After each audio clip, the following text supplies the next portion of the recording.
بسم اللہ الرحمن الرحیم نحمدہ ونصلی ونسلم علی رسولہ الکریم وعلی آلہ واصحابہ اجمعین اما بعد فاعوذ باللہ من الشیطان الرجیم بسم اللہ الرحمن الرحیم اوحی اللہ تعالی الی نبیہ ابراہیم علیہ السلام یا ابراہیم انک لی خلیل آمنت باللہ صدق اللہ مولانا العظیم۔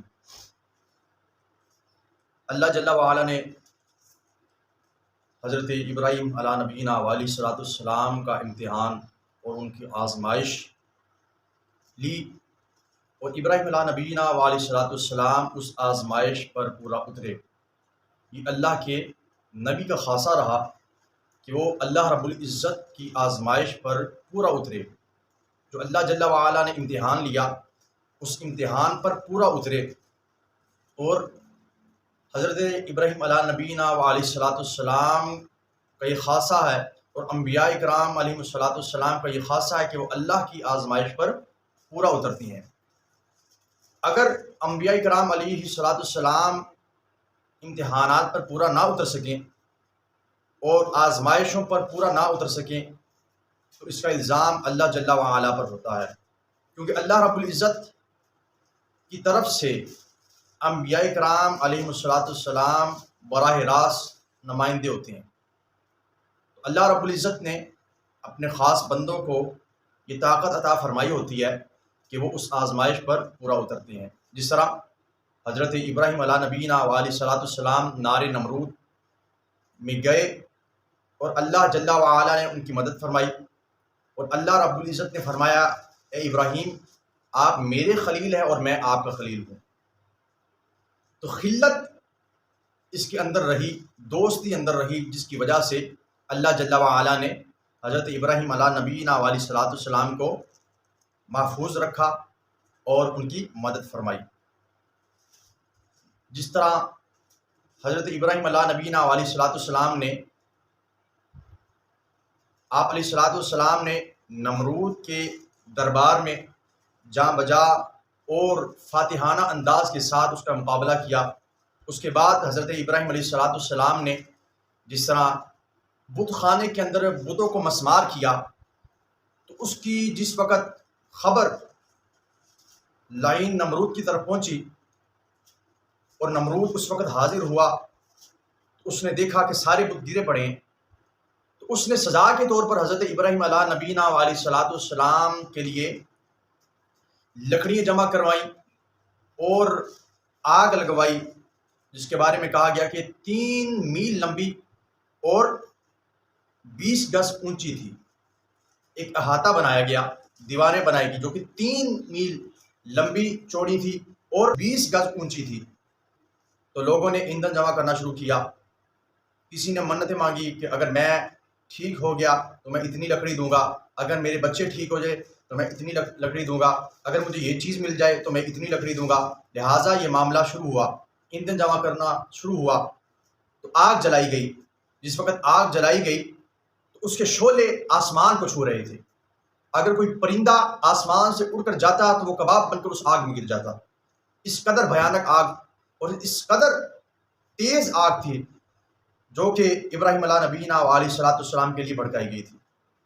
اب وہ نمرودی لعین اس بات پر غور کر رہے تھے کہ یہ وہ آگ ہے کہ جس کے قریب جانے سے انسان بھی کباب بن سکتا ہے، تو اس آگ میں حضرت ابراہیم علیہ الصلاۃ والسلام کو کیسے گرایا جائے؟ تو ابلیس لعین، شیطان لعین، جو کہ انسان کا کھلا دشمن ہے، جس کے لیے اللہ رب العزت نے فرمایا ان الشیطان للانسان عدو مبین، کہ شیطان انسان کا کھلا دشمن ہے۔ اس شیطان نے دوزخیوں کی حالت دیکھی ہوئی تھی، اور یہ دیکھا ہوا تھا معاملہ کہ دوزخیوں کو جہنم میں کیسے پھینکا جائے گا۔ جہنم میں اس نے دیکھا کہ دوزخیوں کو دوزخ میں منجنیق کے ذریعے پھینکا جائے گا، اور اس نے منجنیق کا نقشہ اپنے ذہن میں بٹھا لیا اور نمرودیوں کو جا کر بتایا کہ منجنیق بناؤ۔ منجنیق جس وقت بنائی گئی تو حضرت ابراہیم علیہ نبینا علیہ الصلاۃ والسلام کو اس میں بٹھا کر جس وقت پھینکا جانے لگا تو اللہ رب العزت کی طرف سے اس کے فرشتے تشریف لے کر آئے۔ سب سے پہلے ہوا کا فرشتہ آیا، عرض کی حضور اگر حکم ہو تو اس آگ کو ہوا کے ذریعے اٹھا کر سمندروں میں پھینک دیں۔ آپ نے فرمایا حاجت نہیں، پھر اس کے بعد پانی کا فرشتہ آیا، حضور اگر حکم ہو اتنا پانی بہاؤں کہ آگ بجھ جائے۔ حضرت ابراہیم علیہ السلام نے فرمایا حاجت نہیں۔ اس کے بعد حضرت جبرائیل علیہ السلام تشریف لے کر آئے، عرض کی حضور اگر حکم ہو تو اپنے پر سے اس قدر تیز ضرب لگاؤں کہ یہ آگ نیست و نابود ہو جائے؟ تو آپ نے فرمایا حاجت نہیں۔ تو فرمایا گیا کہ حضرت جبرائیل علیہ السلام روئے، آنسو بہائے، اور آپ کی بارگاہ میں عرض کی حضور اگر حکم ہو، کوئی عرض ہو تو بتائیں، میں اللہ رب العزت کی بارگاہ میں پیش کرتا ہوں۔ تو اس جگہ پر علماء کرام نے یہ بات لکھی کہ جس وقت آقا نبینا علیہ السلام معراج کی رات تشریف لے کر گئے، تو جس وقت سدرۃ المنتہا کو کراس کیا تو حضرت جبرائیل علیہ السلام اس جگہ پر رک گئے اور عرض کی یا رسول اللہ صلی اللہ علیہ وسلم اگر اس جگہ سے ایک بال برابر بھی آگے گیا تو میں جل کر خاک ہو جاؤں گا۔ تو آقا علیہ السلام نے فرمایا اے جبرائیل اگر تیری کوئی حاجت ہو تو بتا، میں اللہ رب العزت کی بارگاہ میں جا رہا ہوں تو تیری حاجت پیش کر دوں گا۔ علماء کرام نے لکھا کہ حضور علیہ السلام نے فرمایا کہ ایک وقت تھا تو نے میرے دادا میرے جد امجد حضرت ابراہیم علیہ السلام سے کہا تھا کہ اے ابراہیم اگر کوئی حاجت ہو تو بتائیے میں اللہ کی بارگاہ میں پیش کر دوں۔ تو میں اس قرض کو اتارنے کے لیے آج تجھے یہ بات کہہ رہا ہوں کہ اگر تیری کوئی حاجت ہے تو مجھے بتا، میں اللہ کی بارگاہ میں پیش کر دوں۔ حضرت ابراہیم علیہ السلام اس آگ میں تشریف لے کر گئے۔ جس وقت آگ میں تشریف لے کر گئے تو آگ گل و گلزار ہو گئی۔ اللہ رب العزت نے فرمایا وہ خلیلی لیس لی خلیل غیر، کہ وہ میرا خلیل ہے، اس کے علاوہ میرا کوئی اس وقت دوست نہیں۔ جس کے بارے میں شعر لکھا کہ میرا ابراہیم پیارا ہے میرا، ایک ہی وہ آج بندہ ہے میرا، اس کا میں ہوں اور وہ میرا ہے، اس کا میں ہوں اور وہ میرا ہے بس، کافی دوانی اسے مولا ہے بس، تم سے وہ امداد دے سکتا نہیں، جا بجا کر دیکھ لو اے دل حزین۔ چنانچہ ارشاد خداوندی ہوتے ہیں کہ فرشتوں کی ایک زور آور جماعت فوراً حاضر ہوئی جو کہ آپ کی بارگاہ میں تشریف لے کر آئی۔ ہوا کا فرشتہ آیا، پانی کا فرشتہ آیا، جبرائیل علیہ السلام تشریف لے کر آئے۔ تو جو معاملات ہوئے آپ نے فرمایا مجھے کوئی حاجت نہیں۔ آپ جس وقت اس آگ میں تشریف لے کر گئے تو صاحب الانیس الجلیل لکھتے ہیں کہ جناب ابراہیم علیہ السلام خلیل اللہ کے عشق و محبت کی یہ حالت تھی کہ جبرائیل علیہ السلام نہایت مؤثر ہوئے۔ آپ نے فرمایا تم کسی جگہ پر نہیں لکھ سکتے۔ القصہ منجنیق حضرت خلیل علیہ السلام کو آگ کے وسط یعنی 20 میں لیے ہوئے معلق ہے، آگ میں پہنچ گئے۔ جس وقت آگ میں پہنچے تو آگ گل و گلزار ہو گئی، آگ پھولوں کی مانند ہو گئی، آگ ٹھنڈی ہو گئی، جس کے بارے اللہ جل وعلا نے ارشاد فرمایا یا نار کونی بردن و سلام علی ابراہیم، یا نار کونی بردن، اے آگ ٹھنڈی ہو جا، سلامن سلامتی کے ساتھ، علی ابراہیم علیہ السلام پر فرمایا گیا۔ اس وقت دنیا کائنات میں جہاں کہیں بھی آگ تھی وہ سب بجھ گئی، اور جو خاص حضرت ابراہیم علیہ السلام کے لیے جلائی گئی تھی وہ آگ ٹھنڈی ہو گئی، اور فرمایا جو اس کے شعلے تھے اور جو لکڑیاں تھیں وہ گل و گلزار ہو گئی۔ اور نمرود نے ایک تختہ بنوایا، ایک مینار بنایا کہ اس مینار پر چڑھ کر ابراہیم علیہ السلام کے جلنے کا نقشہ دیکھا جائے گا، تماشا دیکھا جائے گا۔ وہ نمرود اس مینار پر چڑھا، جس وقت اس مینار پر چڑھا اس نے دیکھا ابراہیم علیہ السلام تو آرام سے بیٹھے ہیں، ابراہیم علیہ السلام تو آرام سے بیٹھے ہیں، وہ آگ گل و گلزار ہو چکی ہے، سلامتی کے ساتھ ہو چکی ہے، ٹھنڈی ہو چکی ہے۔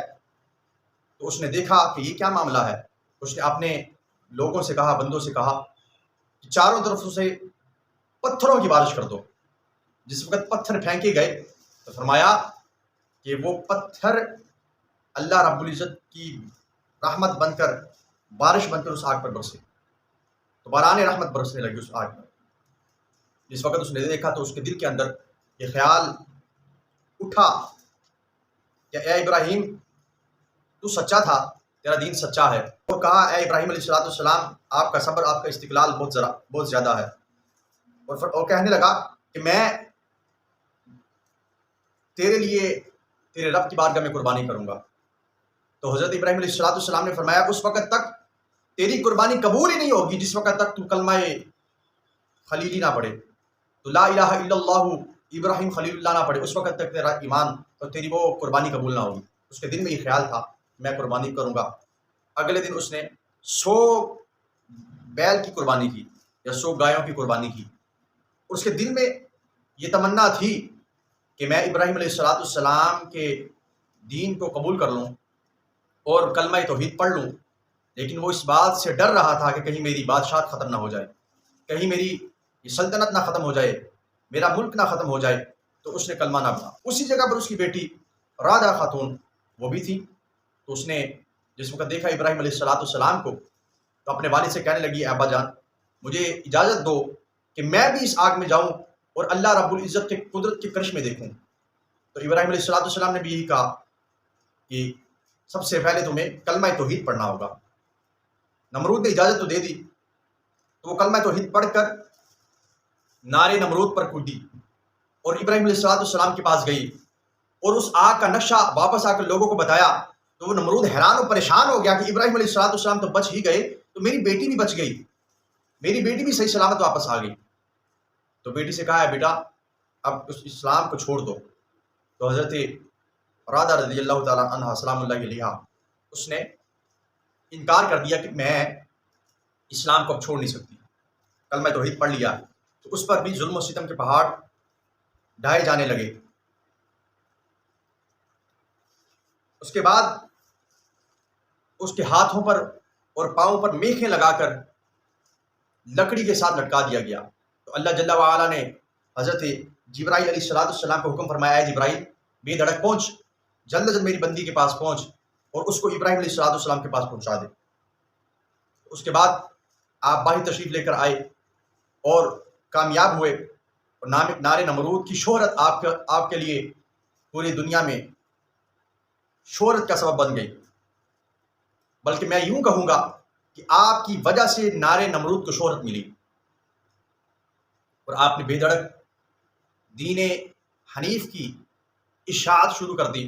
لوگ بے دھڑک اسلام میں داخل ہونے لگے. جس وقت نمرود کو یہ پتا چلا کہ اب تو اسلام کی پروانی ہو رہی ہے، اسلام کی اشاعت ہو رہی ہے، لوگ بے دھڑک مسلمان ہو رہے ہیں، تو اس نے ابراہیم علیہ السلام کو بلوایا اور اکیلے بلوایا اور آپ کے سامنے ہاتھ باندھ کر کھڑا ہو گیا اور کہنے لگا اے ابراہیم میں جانتا ہوں کہ آپ سچے ہیں، آپ کا دین سچا ہے، دل کرتا ہے کہ اسلام قبول کر لوں لیکن میری بادشاہت ختم ہو جائے گی.